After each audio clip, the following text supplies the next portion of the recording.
It's really, really good to have you here. We're just settling in, just waiting for more people to join the call. And somebody's saying they've got no sound. Tilly is in the back room sorting things out, so perhaps that will help. So for some of the people who are on the call are people we know, and other people are people we've never met and we don't know their names. So just understand that it's we're gathering everybody in tonight, so that's great. And last week, someone said I looked too young, so I've not shaved since last week, and in order to make myself look my age, and I'm looking forward to being 65 next month, which is great. So last week was a celebration because the book came out, and we're delighted that so many of you wanted to come back for more Act 3 Live, and we can see that you're getting your drinks and settling in. You've got your sofas.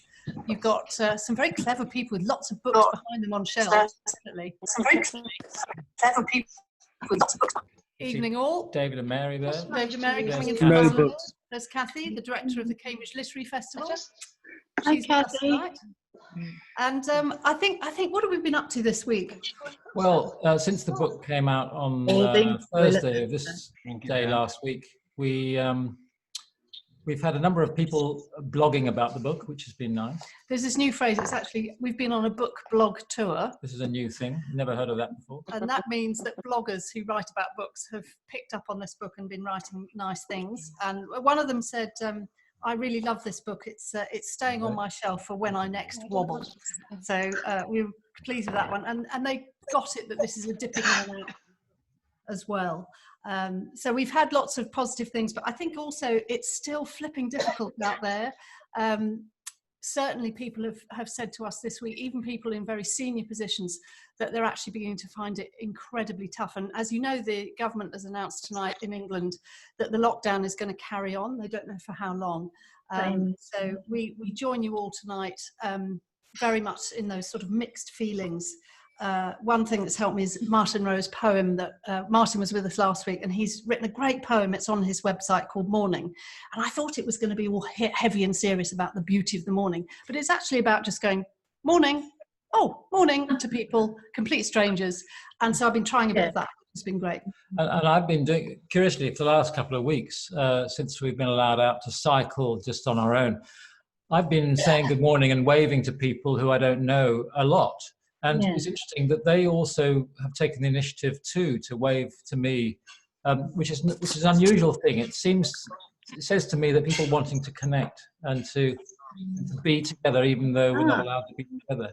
Yeah. I just need to remind you that Tilly should have muted everybody's microphones. I don't know whether you've done that, Tilly. Have you done that? Well, I'm going to do it now, and Okay. that's just to allow everyone to be as focused as possible on Mum and Dad. So I'm going to unmute Mum and Dad now. Mum and hello. Hello, yes. You're back in. Can you hear us? I'm also We're doing that muting because we're expecting quite a lot of people on this call, and if everyone has their microphones open, it's just going to Too much chat. it'll turn into Chat. like a family gathering where everyone's shouting at each other. It is a family gathering. Well, in a it way. is in a way. Yeah. Yeah. So just our friend Sarah Rose, who may be with us tonight, but she's a family therapist, and she showed me this little tool. I'm gonna I'll hold it up. Adrian's gonna hold it up a bit higher. Tilly, is that visible?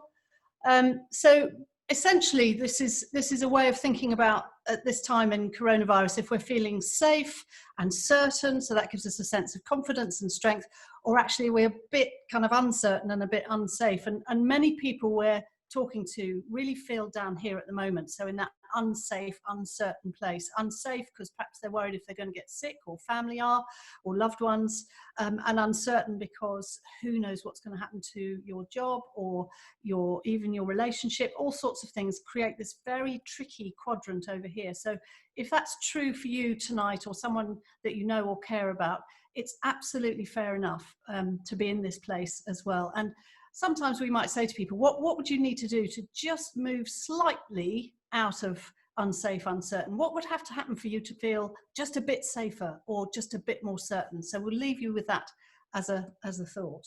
Well, post it through the screen at you. There you go. Yeah. So let's move on to what we're going to do tonight. So we're going to go for an hour. We're going to finish at 9:15 UK time for our friends in Christchurch and other places in New Zealand and Australia. It's going to be well, it's going to be Good Friday morning, isn't it? Yeah, you can have a hot cross bun. Yeah, so sunrise service in a way for you. We're going to be talking about this week and the next 3 weeks. As I said, we're going to be talking about the kind of heart of our book, which is the 4 roots of a tree, which is the tree stands for our own life. And that's really the heart of today's talk is about the first one, which is about attitude. We're going to chat with Lee Chambers, who's going to join us, and I hope she's on the call at the moment already. If not, we're in deep trouble. But she's going to do some Q&A with us for a few minutes. She runs a program called Bookmark on the radio station locally called Cambridge 103. So 105 rather, it's been promoted, 105. And after that, we're going to open up the microphones to have a Q&A, and Tilly will explain how you can ask questions. You can either do it by text or audially, so we'll get to that. Tilly, do you want to just do a bit of housekeeping to explain how it's going to work? Yeah, absolutely. So as I said, we've muted everyone to make it as clear as possible. And if you want to turn your video off, you can also do that in the bottom left. So you can just focus on listening. There will be time for questions at the end. There'll be a Q&A. So the way we're going to do questions is I'm just sending everyone a message on the chat to say hello, which should pop up at the bottom of your screen. So if you click on that, you should see the text box come up, and you can we invite you to make comments or contributions throughout the whole thing. You can talk to each other in there as well, going on, and then when we get to the questions, you can either type out your question there, or you can just put Q or question, and I can come to you and unmute you, and then you're brought into the chat. And the final thing to say is that we are recording this, but you will only be captured if you ask a question. So, and that would be your voice or video. So if you have any questions about that, just let me know. But yes, I think that's all from me. Over back to you, Mum and Dad. Thank you very much, Tilly. It's one of the great advantages of having all our adult kids living with us back again is that they can do this kind of thing. We've got a free director in the other room. Yeah. She might put an invoice in at some point. Anyway, we're very aware that for anyone on this call, you might know somebody who's not well, you might have someone you're not worried about, and something we did last week and we always do is we just light a candle to remember those who can't be with us for whatever reason and those that we're concerned about. So that's something we do at pretty much every meal in our family here, is light a candle, because usually our daughters aren't here and other family members are not here. So it's a way of bringing them into the space, I suppose, isn't it? Yeah. Yeah. So there's our candle. So as we said, the main elements of the book. Where is the book? Have we got it? Copy? Oh, yeah. She's got a horrible sticker over the front of it. Yes, it's Judy and Adrian's copy, just so we don't give this one away. Yeah. Oh, some of you are holding up your copies. That's lovely. Oh, well, thank you for getting it, for buying it. When I read a book, quite often, and this has been true even before I got to my age, afterwards, I can't always remember what the book was about. So I found myself thinking, oh, crikey. Even though I would have enjoyed it at the time. So when we were sitting down to write it, we thought, well, what can we do about that phenomenon? So we thought, let's come up with something which people can't forget. What was that?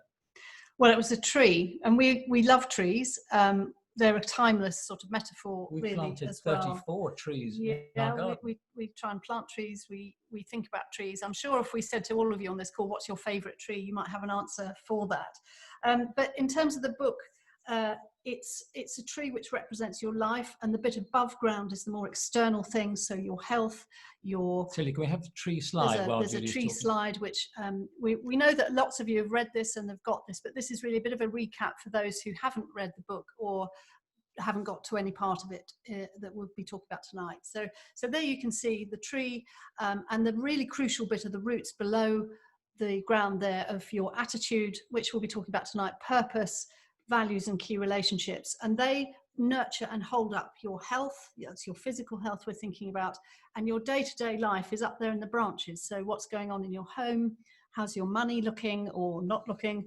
What are you doing about work, whether that means paid work or voluntary work? What are you doing to play? What are you doing that's about the part of you that just doesn't even notice the time is passing? When people have come to our workshops, quite often they've come in more preoccupied, I suppose is the word, with things like money and health in this stage of their lives. And though those things are very important, we thought there are 4 things which are even more important. So Tilly, if we could look at the roots slide. Those roots, these are the things that support the tree. So our basic thesis is, if your tree is attacked by a storm, which it currently is, I suppose, worldwide with this pandemic, if you've got your 4 roots in good order or reasonable order, I mean, no one's going to have them perfect, certainly not us, but then if you paid attention to those 4 roots, you're going to be in better shape than if you weren't paying attention to them. So we know people, for example, who have less than perfect health, or less than, broke, who are broke, or whose home situation is not ideal, but they're still happy, they're able to be enjoying life because their roots are in a good place. So, and as you may have found out, we shared a lot of stories in the book about how people find that if they get either of those 4 things running well for them, and what it has meant in their own lives. And we'll do a bit more of that tonight. So we're going to be talking about attitude. So we'll get rid of that slide now, Tilly. Thank you. So I think it's really, come back to us, some people have said, why is attitude there? Why is it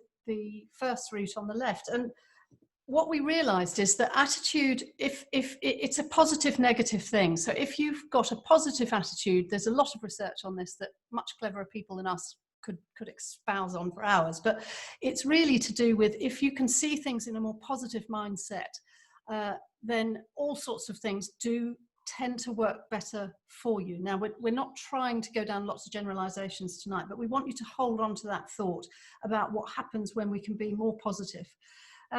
We would say that attitude is really, it's an emotion, it's a belief, it's a behavior you have towards something, it's a position you take up, and we would say it's a choice. Fundamentally, I think we think it's a choice. Though, to be fair, I think often it doesn't feel like a choice. It doesn't feel like I have any choice in a particular situation. But as coaches, I think we would try to challenge a client, wouldn't we? And say, oh, actually, maybe there is a little chink of light there where you can make a decision, make a choice, make a change. And it's not really the same as just being in a sort of mood or a very happy and excited mood. It's more of an entrenched sort of view that you would take, and it overlaps really with beliefs. We could say that an attitude is a belief in action, and it is affected by physicality as well. So if you're exhausted, you've eaten and drunk too much, and you haven't been out for a little walk lately, those things will affect your attitude and your mental state, certainly. But it's difficult to always be positive all the time, isn't it? And to no, it's not. I'd certainly Judy's more glass half full than I am. And I'm, as those of you who know me, I'm slightly more the other way, more Eeyore, I suppose. And, it's tough, even particularly at the moment with this pandemic going on, to always see the bright side. And so it's perhaps a good time to be thinking about attitude, isn't it? And there's a lot of people out there who, outside of Act 3 years, and just to remind you, we're thinking roughly 50-ish to 80-ish, that's what we define as Act 3, who are also thinking about this big stuff about what's my attitude. There's a lot of stuff online at the moment about what you can do to try and stay positive and constructive, and of course we'll cover some of that this evening. So if it's a belief in action, what do we think a belief might be? And also, while we're just chatting away like this, if you've got your own thoughts and ideas about what attitude means to you or what you would define it as, do just bung it in the chat box and we'll come to them later. But a belief, then, that's more of a personal view that you really hold true, and is sometimes quite hardwired and sometimes very difficult to shake it off. And perhaps it came from somebody very, very important and powerful in your very formative years. So perhaps a parent gave you the belief that you were the cheerful one, or always good at sport, or that's the mathematician in the family. Those kinds of labels can become a big belief that you cart about for the rest of your life. What labels were you given as a child? Well, I was told I was cheerful, and I was also told I wasn't musical. So I carried that about until my fifth and sixth decade, thinking that those things were not that I had to be cheerful was one, and that I wasn't musical was another. And thanks to our dear friend Helen, who's a singing teacher, she's got me singing. I won't demonstrate. But I think it's interesting how we can't realise how much power attitude can have, and beliefs underneath the actions of attitudes can have as well. For example, Adrian. Someone might say, I'm no good with money. And so therefore my attitude towards money would be fearful. I might, for example, put my head in the sand. I know people who just don't want to look at how much or how little money they've got in their bank account. They just want to kind of cross their fingers and hope it's going to be all right. That kind of approach.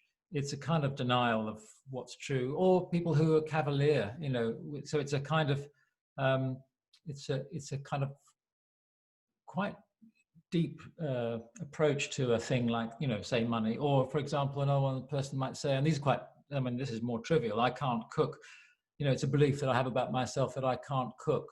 So I basically you avoid it, make it, avoidable, and go into another place.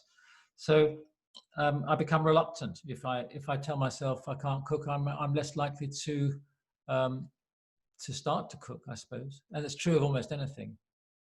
Yeah. Okay, so we were sent a really nice little story, which I'll read to you now, by our friend Vera, who's on the call tonight. Hello, thank you for this, Vera. And it's about how attitudes can change. And this is something as coaches that comes our way to be enabling people to rethink their attitude and even rethink their beliefs and look at what it costs them to have all these big beliefs and these big labels sticking over them that affect how you behave, how you think, and how you respond to things. And in fact, we would say labels are for luggage. They're not for people. So there we go. So here's this Cherokee, and he says, an old Cherokee is teaching his grandson about life. A fight is going on inside me, he said to the boy. It's a terrible fight. It's between two wolves. One is evil. He is anger, envy, sorrow, regret, greed, arrogance, self-pity, guilt, resentment, inferiority, lies, false pride, superiority, and ego. He continued, the other is good. He is joy, peace, love, hope, serenity, humility, kindness, benevolence, empathy, generosity, truth, compassion, and faith. The same fight is going on inside you and inside every other person too. The grandson thought about it for a minute, and then he asked his grandfather, which wolf will win? The old Cherokee simply replied, the one you feed. So there we go. So which one are you feeding? And I suppose it's difficult always to know that you're feeding it. It's not obvious, is it? No, not at all. No. So that's just a snapshot about attitude, its importance, and particularly in Act 3, where sometimes by this point in our lives we can be a bit stuck in our ways and hold on to things that are comfort zones as well for us, that it's almost too scary to try and shake them off. Who would I be if I didn't believe that I could cook? Or if I did believe I could cook, or I could run. There is a flip side to all that. I mean, there are lots of beliefs which are very, very positive and are not limiting beliefs, aren't there? So,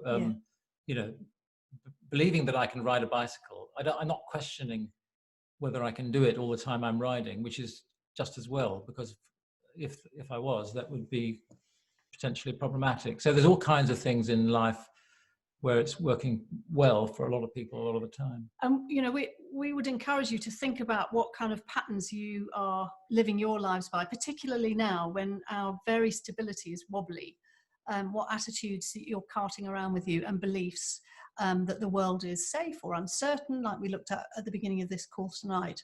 And we'd love to hear about that. What does attitude mean to you? So the crucial thing is to see what you're missing out on if you could adjust an attitude of yours. So that we'll get into that. So I'm going to now bring in Lee, if she's on the call. Tilly, is she there? Can you see Lee? Hi, Lee. Yes, you Lee's there? here. I'm just going to unmute Lee. Hi, Hello. Lee. Hi. Hello. Can you hear Hi, me? Lee. I can't. Oh, there you are. There you No, are. I'm Welcome, very Lee. red-faced, I have to say. Thank you for joining us. Have you had a glass of white wine or something? No, I know. I always look red-faced. I've adjusted the lighting, and I just look red. Perish the thought. Lee, tell us a bit about yourself, Lee. Tell us what your day job is, what you get up to. Day job is sort of proofreading, writing. I'm a humanist celebrant, so I do perform, conduct non-religious weddings and namings, and I train others to do that. And I do work on Cambridge 105 Radio. I have a daytime show every Monday and Friday from 9:30 to 1, and a bookmark, which is twice monthly, and interviewing local authors and illustrators and people connected with the book industry.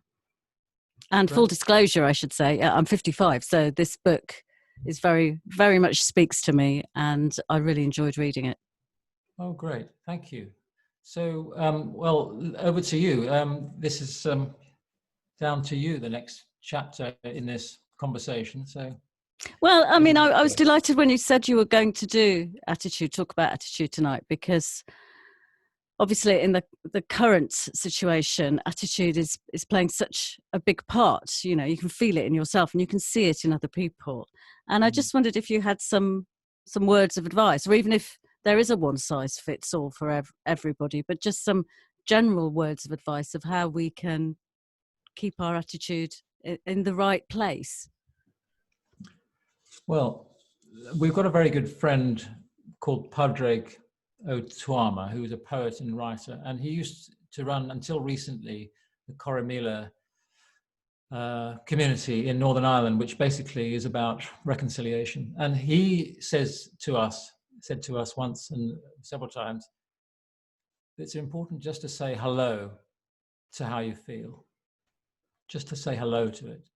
So if you're feeling at the moment mixed up, lost, confused, at sea, It's the first step. the first step is just to say hello to that. And I've done that in my office alone upstairs here. For example, when I've got something big about to happen, and with the door shut, I'll just say to myself, "You're afraid, aren't you, Adrian?" And I've done that, literally said it out loud. So that's a way of saying hello to a feeling. And it somehow enables you to get a handle on it a little bit. It starts to take the power out of it when you say it out loud. I know that might sound a bit trite or something, but the important thing is to get the spaghetti unraveling that's going on in your head.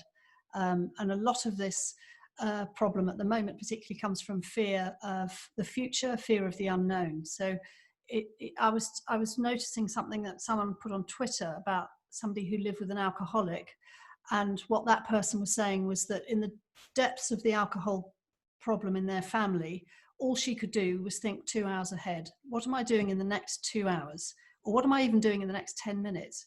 Because when you catch yourself thinking about, I've got no money, I've not got a job, my partner might get ill, my loved one is working in the NHS, that you can almost feel it in your breath, how it quickens and tightens, and actually your body can tell you when you're letting your negative attitude kick in as well. You notice it in your breath and that tense body that you feel. So notice that and talk about it to yourself, and with someone who cares for you if they're nearby as well. Say, I'm actually a bit out of sorts at the moment.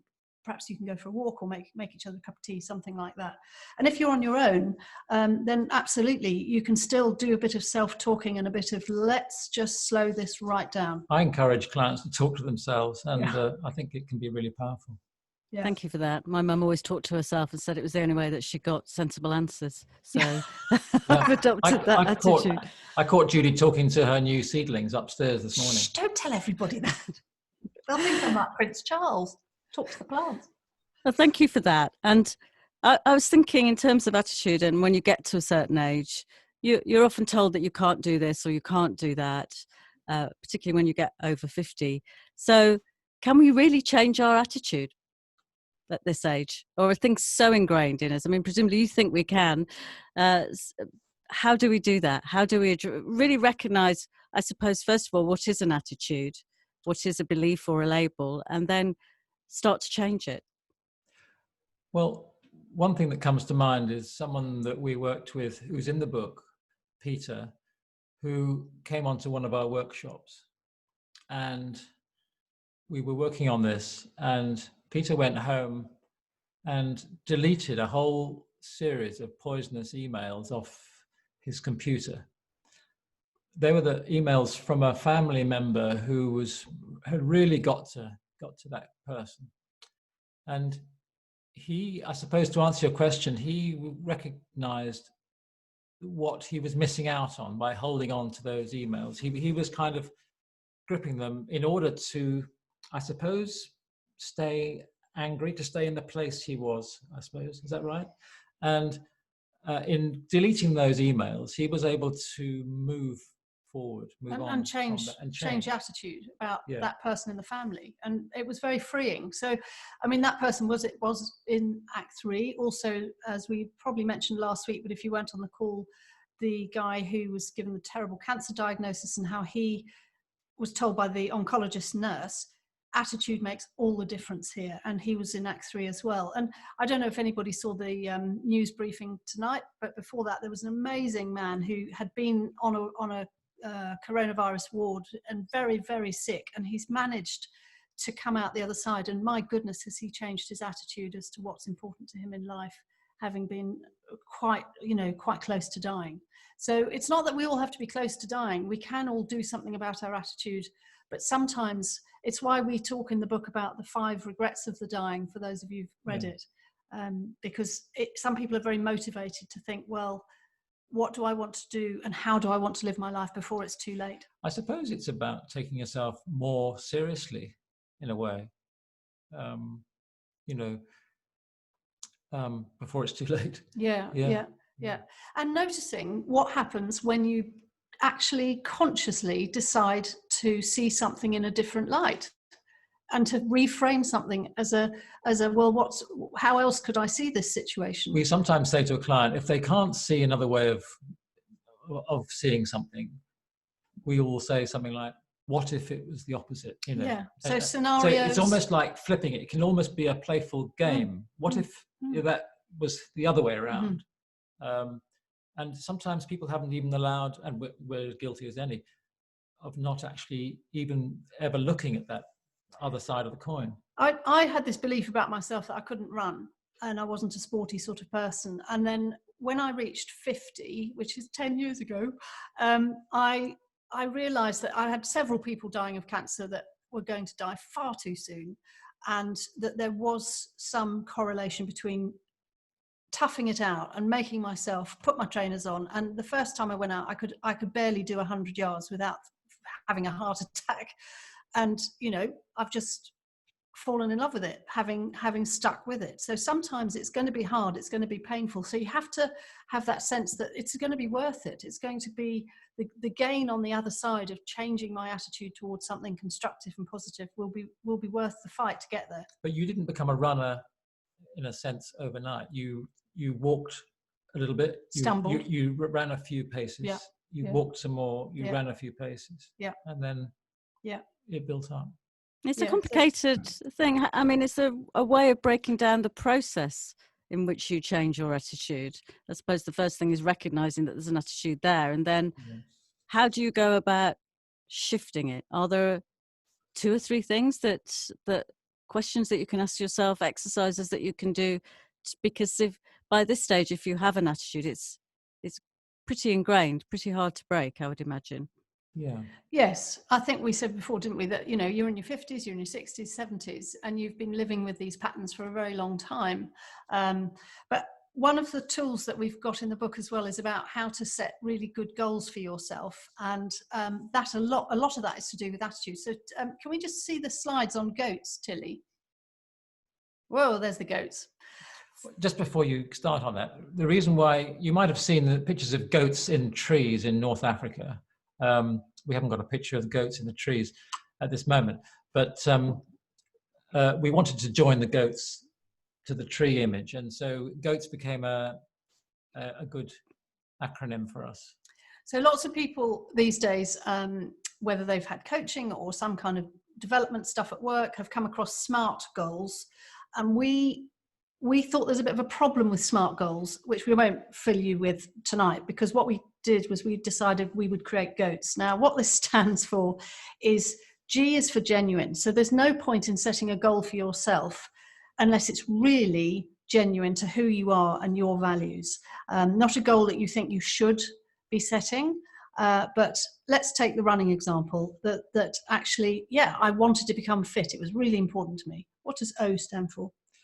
You've forgotten. Act 3 brain. O is optimistic. So if you set a goal in positive language, you are way more likely to put the effort in to work on that goal and get there. And then A is attainable. Yeah, it's got to be reachable. So don't set something that's going to be so impossible for you to reach that actually it's counterproductive and you just get depressed that you didn't even come close. T is time bound or time related, i.e. it's not about becoming a runner someday, it's setting a goal that actually is within a time frame. Yeah, I'm going to run on Saturday morning 100 yards what at time? 10 o'clock. 10 you know, o'clock, so okay. So that language, and there are people who know way more about the neuroscience here, but it's absolutely astonishing how when you say something out loud and you make it genuine and optimistic, achievable and timed, and then the S is specific language. So not, I think I need to get a bit fit, but I'm actually going to start running. Those things you said to yourself are so much more likely to happen than when we waffle around with unfocused and unclear. There's a funny phenomenon that often people have pointed out, that we have in our heads often thoughts that swirl around and round and round for perhaps a lifetime, but actually never kind of get grounded, never turn into anything constructive.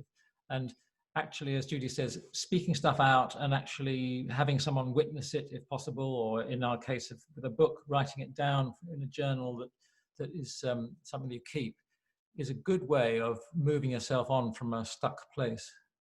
Yeah, writing it out can be really, really helpful. So if you're concerned about things now, if you feel that you fall into that trap quite regularly and easily of feeling gloom and doom, start writing about it, or draw it, or build something out of clay.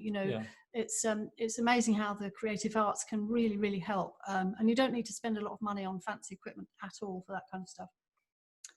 And you're talking about thoughts swirling around there. What do we do about our inner critic, that voice that's always there saying, well, you're running, but you're not that fast, are you? You're writing, but you're not that good. We often say, shut the fuck up. Because actually, an inner critic can be really, really unhelpful, because quite often it's a voice of, or it could reflect the voice or echo the voice of someone who was really unhelpful in your life. It doesn't always have to be a particular person. But if I've discovered that it's really holding me back, that I'm listening to that voice, I've got to get mastery over that and tell it to shut up. Yeah, be as rude as you like, and say out loud, that's not true, I'm not going to pay attention to that. And the other thing with the inner critic, of course, is that it is the most wonderful petri dish place for guilt. And guilt is paralyzing. Guilt is disturbing, and it induces illness as well, actually. As someone who's worked an awful lot with mums and dads, they are ruled by guilt big time as parents. And actually, just occasionally, guilt can be a bit of a nudge towards something that could be really good for you to think about and change. But mostly, it's really destructive. Well, Judy often has said, but coming from a background where guilt was fairly well established in me when we met, I remember you saying and being shocked when you said guilt is a fruitless emotion. Yeah. It's not entirely fruitless, as you've said a couple of times. It's useful just to nudge you in the right direction, but for the most part, it's a terrible waste of time. I now agree with you, and I didn't used to. Yeah, and we would go back to what we said earlier, which is say, oh, hello, I seem to be feeling guilty. What's that about? So bring it out, talk to somebody, or write it out, or just, if it's spiraling out of control, stay in the present. Well, guilt would need to be your servant, not your master. Yeah, that's true. Yeah. And we're talking here about our attitudes. What about other people's attitudes to us? do we just leave those be? We work on ourselves and just leave those be? Yes, because Wow. there's no shortage of unasked for advice in this world, in my opinion and experience. So I think, again, sometimes I might say to people, just coat yourself in Teflon, that non-stick surface, so that people will throw this stuff at you. Half the time it's about their issue, not yours, and it doesn't have to go in. This issue of problem ownership, again, it was a bit of a revelation for me when you introduced me to that thought, which is, whose problem is it? If someone has got a bad attitude, once I realized, actually, that's their issue, not mine. They're trying to make it mine, that maybe unconsciously, I don't know. And it's very easy it's rather like this virus, it's very easy to catch stuff like that. But if you realize, this person is really wound up, really angry and upset with me about X, Y, and Z, but I don't have to catch that stuff. That's a useful kind of little tool. It's a kind of pause button moment. I can press the pause button. And another little tip, actually, some people give their inner critic, that negative voice that tells us off and makes us feel rotten, a character or a name. Someone I was working with just thought it was a goblin or something, or they see where it is in their mind's eye, it's on their shoulder, and they flick it off, or they capture it and they stick it in a box. And this, again, it might sound a bit weird, but if you are really plagued by that inner voice that's constantly telling you off, we would say, my goodness, you are now in your 5th, 6th, 7th decades. How much longer are you going to allow that rotten voice to boss you about? And what would it be like if you told it to shut up? What would it make space for? And quite often, but not always, it could have been something to do with a parent. That's one of the reasons why we both think working with parents is really, really important, because it doesn't have to be that way. There are a lot of great parents, and everybody is a potentially great parent. Yeah. And thank you. They're doing what they can when they can, and of course nobody is perfect. Sorry, Lee. No, thank you, and I'm loving hearing, Adrian, how much you've learnt from Judy over the years. Well, how much I have hugely. I mean, it's been great, and I remember it started with when you had just done your first parenting course, and our eldest was very young, and I remember when she hurt herself. She fell over and grazed a knee or something minor, relatively. I would, because I hadn't thought about it enough, would say that you're fine in a minute, get over it, or it'll be fine in a minute. I wasn't trying to be uncharitable, but when Judy said to say, "Oh, that must really hurt, mustn't it?"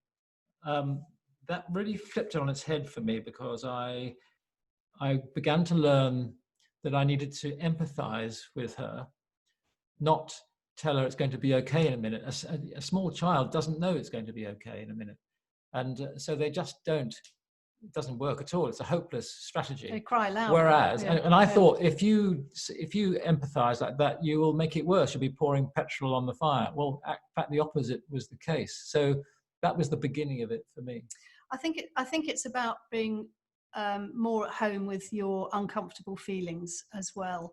I heard something from Alain de Botton, some of you will know his work this week, and he said little children are amazing, because when they're upset, what do? They cry. And actually at this time, with coronavirus giving us all this uncertainty and problems and difficulties, perhaps we just need to cry a bit more. He said kids know what to do. They go and howl their eyes out in their bed, go like this with a duvet, and afterwards they feel a lot better. And actually, maybe we're all conditioned to, no, mustn't do that, must be strong, mustn't be a crybaby, because actually that's asking too much of us. And when that doesn't come out like that, other problems come instead. So if you feel like and we are in such a global mess right now, why wouldn't we sometimes think, oh my goodness, this is too much and I'm going to burst into tears? And actually, if you've got kids around, sometimes that can help them realize it's all right to just wobble for a bit, and then you can then show them how you get over that, saying, I feel better now, right, I'm going to make a cup of tea or go outside. But it's that taking yourself seriously, particularly in Act 3, when perhaps you've lived with poor attitude and limiting yourself massively for a very long time. You know, it's time to be much more yourself. Taking those feelings seriously, yeah, which you may not even recognize. Yeah. Lovely. I don't. It's 3 minutes to 9 now, so I'll step back and let other people ask the questions. Oh, thank you, Lee. Thank you, Lee. Thank you, and I hope you'll stay on the call as well. Thank you. So, Tilly, Hello. Where should we go from here? So we've had a couple of things popping up in the chat, but if anyone would like to ask a question, then just type question in the chat box and I can come to you and unmute you. So I'll just read out a few of the comments we've had. Lucinda says, some people, especially it seems when the children have moved on, manage to say that they can do something for me. Maybe that is a new attitude or a challenge or enjoying the risk. Love that word, risk. Yeah, take a risk. And someone else asked, what do you think gets in the way of goats and goals when self-sabotage and feeling low is a real dynamic that is hard to fight? Yeah, I think that's a great question. Just from a coaching point of view, one of the things that was very much part of our trainings years ago now was trying to understand when somebody's actually ready for coaching and when perhaps they need a different kind of support or help. So perhaps some counselling or psychotherapy, because there's very entrenched problems with the way they see themselves in the world before they're able to move towards the more coaching thing of, this is how I am, this is what I'd like to do about it, and this is how I'm going to go about that. So it's more to do with when you get to coaching, how much you can recognize where you want to go and how you're going to get there, and your coach is going to work with you to get there. But absolutely, it is so difficult for a lot of people right now. I'm just going to do some voluntary coaching for the NHS starting next week for people, and I think my biggest job will be to be a comforting pair of ears and to listen rather than try and get very far at all with whether or not, now what could you do differently. But actually, yeah, we have to be careful with what we're capable of, but sometimes we all need a bit of a push as well. And I think as coaches we don't think we can do everything, and that we wouldn't be the kind of person who would say, you know, you can have any wish you want. That kind of thing is not really in our vocabulary. We're quite realistic, and we tried very hard to write a realistic book.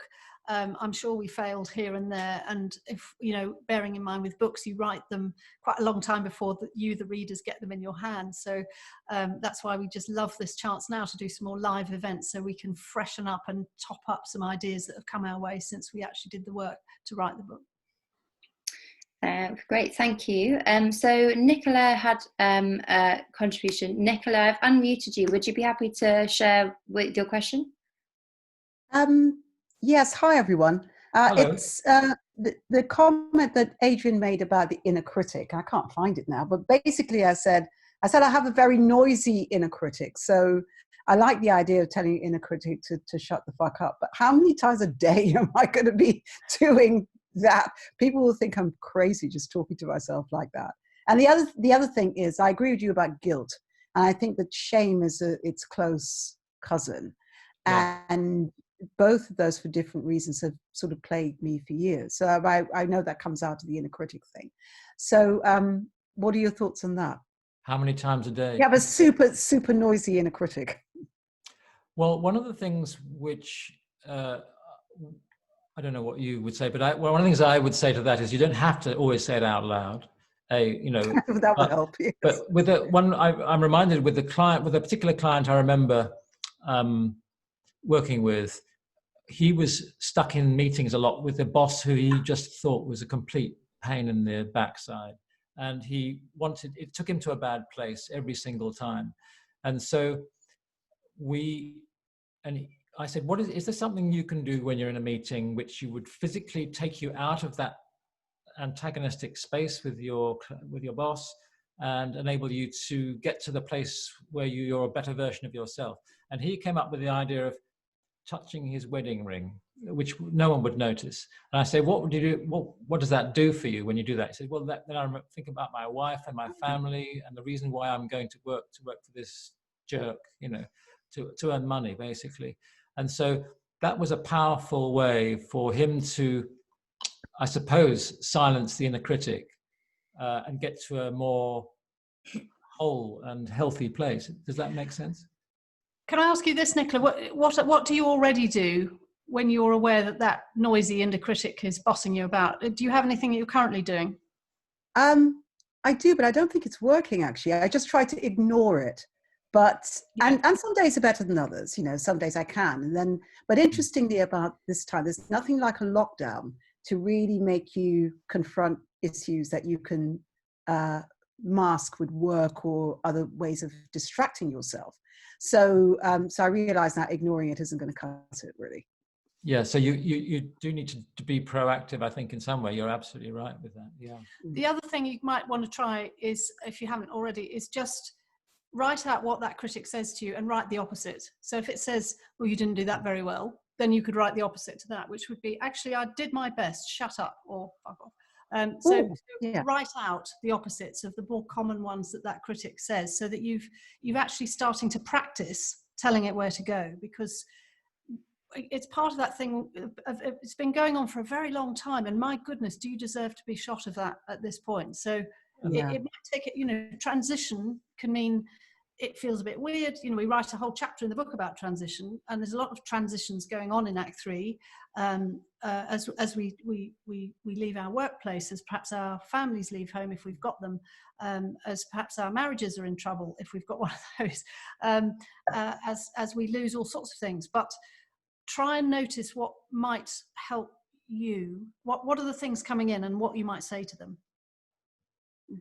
I like that idea, actually. I think I'll try that. Thank you. And the more detail, Nicola, you're able to give it. I did that well in this way and this way and this way. So because the inner critic will try and generalize, I reckon.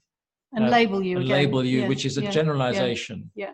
And actually, we live our life in detail. You know, all of us are good at a number of things and not so good at some things. You know, so it's much more rich than the critic would have it said.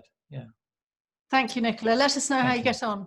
Great. Thanks, Nicola. And also, just to remind you, we are recording this, but if you do contribute, it will just be your voice that is captured. Great. So we have Lucinda had another contribution. I've unmuted you, Lucinda, if you wanted to jump in. Oh, maybe it's not working. Hi, Lucinda.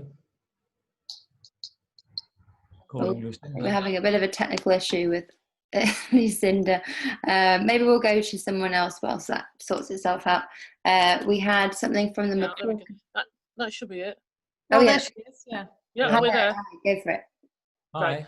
Right. It's that idea about how you're going to be found out. That's a problem as well. Is it similar to the inner critic? What do you mean by how you're going to be found out? That you know, somebody's going to find that you don't do that thing well. Yeah. And I've read that a lot of people have that sort of, you know, you're only as good as your last whatever. Whatever, yeah. Very common. I think that just does knowing that almost everybody feels that you know, imposter syndrome, does that make it any different for you? Yeah, well, it does. It's not necessarily me, but it is something that seems to crop up a lot. Yeah. You know, if you're not having it in the critic getting at your back, you're thinking, right, okay, well, we got through that one. You know, the next time the boss comes, the thing happens, the editor looks at your book, or whatever, and you know, you're sort of thinking, well, are we going to get through this without? Yeah. They'll know me as I really am, which is basically a fraud. They'll find out I'm a lazy, good for nothing what's it. I think again that is a naughty voice getting at you, isn't it? And yeah, it is, isn't it? Look at the facts. Yeah. If you can actually pause that shouty, naughty voice, or have I got away with it thought in your head, is look at the facts. Yeah. It's a similar sort of voice, isn't it? Yeah. And I think, again, as Judy said earlier, externalizing it is really important. Write it down on a piece of paper in as much detail as you can, or almost exaggerate, the amount of detail that's needed in order to say, actually, I did this well, I do this well all the time, I do this every day, every minute I'm doing that. Because we gloss over those things. When people get feedback, at work, it's always the negative stuff that people lock onto. Yes. Not the positive. Yeah, definitely. Great. And that starts very young. Yeah. Tilly. Great, thanks, Lucinda. So we have Patricia Killiard. I've just unmuted you, Patricia. Can you hear us? Yes. Sorry, I'm here with my husband, Peter Underwood. No, it was just something that I thought might be valuable, which is what one of my colleagues called what I do hard fun, in that I do things like cycling, which I'm, not that quick at, but I push myself, and sometimes it works and sometimes it doesn't. I do yoga, which I am never going to be good because I'm simply not constructed that way. Or I learn another language where I don't actually have a talent. And she says that her husband is a games software developer, that he builds in what he calls hard fun, because if it's far too easy, people just give up. And I think you kind of, there's something about keeping that grit in your life, even as long as you don't beat yourself up about it. Yeah, does that make sense? Yes, absolutely. You feel that it's a bit like you're running. You probably you didn't think you had a great talent for running, but as you got faster, even if you hadn't got much faster, if you reached a sort of plateau, you'd still feel, well, at least I got myself out there. Yeah, and counting your small hardness of it. It's those little steps towards getting there.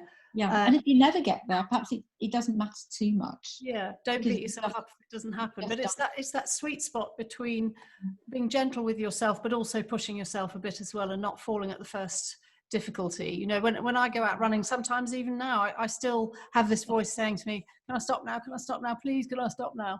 And actually, I just switch it up a bit with a different.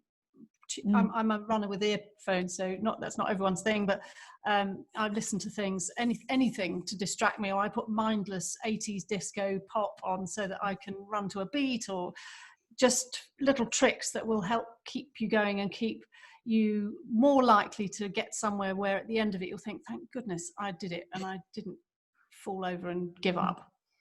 But thank you, and good for you. Yes, really good for you. I think we've got time for one more question. Right. Jill. So we're going to go over to the McCorkadales. Hello, Kate and Rob. Hello, Kate and Rob. This is a question from Rob. I loved reading your book. I find it very interesting the way you express it, and then have little questions for us to engage with, and you also have stories and things that all works really well. My question is, in your 4 roots, you talk about attitude, but you also talk about values. Aren't they kind of blurred? I mean, if you say attitude is belief in action, is values belief in action as well? I mean, how do you kind of draw them apart? Well, you're going to get some of the answer if you come back next week and the week after, of course, when we do a proper week on values in 2 weeks' time. But attitude, I just need to think for a minute how best to answer that, because it's such a good question. It's so rich and meaty. Have you got any initial thoughts there, Adrian? I think in simple terms, attitude being about plus and minus, about positive and negative, it really reducing. I know it's very reductive to think of it, but in simple terms, that's what it's about. Values, I think, is more about the way you go about doing what you do. And there are different ways to do that, but we'll come on to that. And purpose is about why you do it, and values is about how you do it. So attitude is about whether you do it or not.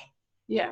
And that's why we put it as the first route, that because it's like a switch, you can either decide to do it or not, and if you don't, you go down a different route in your life. And if people, we've met people, for example, I remember Ruth Holt, who's in the book, she retired as a professor of dentistry, and she put herself on a BA arts course and then ended up doing an MA, and then went to the Royal College and has become a weaver. If she hadn't flipped a switch at some point, she wouldn't have done that. I mean, it just wouldn't have happened. And so it's about, I think it's about like a doorway. So some of her story came from beliefs, and in the attitude chapter, you might have spotted it, Rob. There is some blurring for sure between attitude, values, beliefs, purpose as well. But we started with attitude because we believe there's much more choice. People understand they can access the choice about attitude, whether to rethink something positively, and all the evidence that's so valuable to us about, especially in this time of coronavirus chaos going on out there, that I can do something about how I feel about today, how I'm going to approach this next problem in front of me. And as we said earlier, you may need to break it down into half-hour chunks if you're feeling particularly overwhelmed. There's a quote, on page 39. Our greatest freedom is the freedom to choose our attitude. So other people can't decide for you in the end what your attitude is, and I think that's something that we haven't mentioned this whole thing about AWL. We could save that for next week. Wanting to, I'm just noticing the clock, and I think it's time we kind of drew this to a close for this evening. I think I want to leave you just with this thought that we don't want you to feel that you've got to be positive and got to be constructive all the time. That we hope that what you've taken out tonight is that it's really important to try and be like that, to aim for it. But that if you notice that you're more overwhelmed and negative, that's normal, that's fine. Yeah, so the noticing is very important. Yeah, but notice it, write it down. Even if you're not succeeding, it's useful just to be noticing, but not beating yourself up about it. Yeah. So we want to thank you so much that on a Thursday night and Friday morning in other parts of the world, you've dialed in, and we would love to hear more of your comments about what you're taking out of tonight. And also, yes. I mean, you can buy this on Amazon, and if you've already got it, I'm not very keen on Amazon, neither of us are, but actually it's a great place. It's a great, hugely successful business. You might have heard of it. And so if you do a review there of the book and give it a rating, we'd be very grateful, because it helps people find the book. And I don't care, to be honest, how few stars you give it. It doesn't matter. Just write something up there from your heart that's true. If you think the book stinks, then please, I'd be delighted that you wrote it up there, because it's all about being true and honest, and it's real. So we just want to end tonight raising our glass of water to our friend that many of you on this call know, Errol Kennedy, who he was a drummer in the 80s funk band Imagination. He still is. He still is. Many of you will have been on the dance floor to Errol tunes, but he just finished tonight at 8 o'clock drumming for 24 hours non-stop for the NHS, raising funds, and we're absolutely thrilled to bits that he's done that. He might even have made it on the call, but we did say to him, Errol, just go to bed. Go to bed, yes. So if you're there, Errol, well done. And if you're interested, you can find what he was doing on YouTube. So that was Errol Kennedy, but what a hero to do that. Amazing. I just couldn't do it, but there's a belief. See? So we look forward to seeing you, I hope, joining us this time next week for the next one, which is Purpose. We'll send you an email so that you've got the registration link for that. But thanks to Tilly for running the back room for us, and to all of you for joining us tonight, and stay well. Thanks very much. Bye.